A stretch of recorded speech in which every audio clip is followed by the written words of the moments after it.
आज देश की आबादी पर जारी हुई एक रिपोर्ट भी है। इस रिपोर्ट से सामने आए आंकड़े ट्रेंड कर रहे हैं। सोशल मीडिया से लेकर चाय की दुकान तक इस पर चर्चा है। यह रिपोर्ट प्रधानमंत्री के आर्थिक सलाहकार परिषद ने जारी की।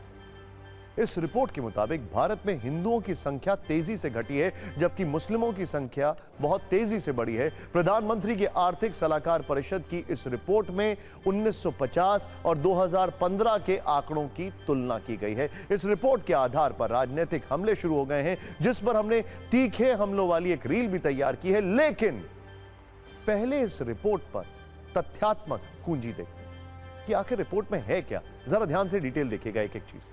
इस रिपोर्ट में सभी बड़े धर्मों की आबादी की तुलना है, जिसके तहत बताया गया है कि 1950 में हिंदुओं की आबादी 84.68% थी।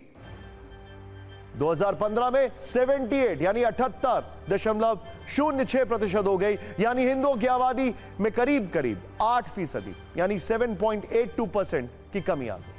1950 में मुस्लिमों की आबादी 9.84% थी। 2015 में 14.09% हो गई, यानी मुस्लिमों की आबादी 43.15% बढ़ गई है।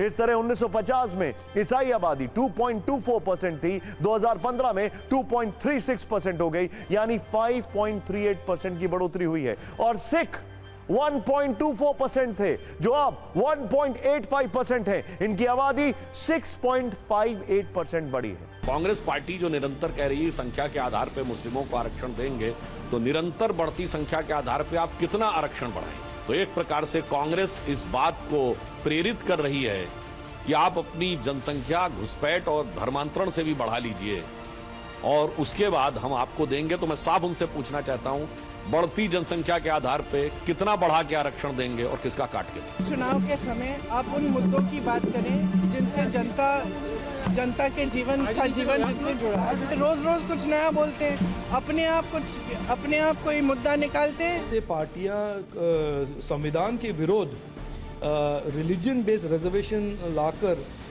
उनको रिजर्वेशंस भी देना चाहते हैं, तो उसका प्रभाव हमारे जो समुदाय में, समाज में जो एससी कम्युनिटी के भाई बहन हैं, ओबीसी कम्युनिटी के भाई बहन हैं, एसटी कम्युनिटी के भाई बहन हैं, उन पर क्या इफेक्ट होगा? तो ये जो रिपोर्ट है, इससे काफ़ी सारे बड़े अहम प्रश्न। ये केवल देश की जनता को भ्रम में डालना और लोगों में नफरत फैलाने की बात ये लोग करते हैं। ये पूरी तरीके से प्रधानमंत्री जी, भाजपा के लोगों का यही एजेंडा है। 10 साल तक इन्होंने लोगों को ठगा है और फिर ठगना चाहते हैं।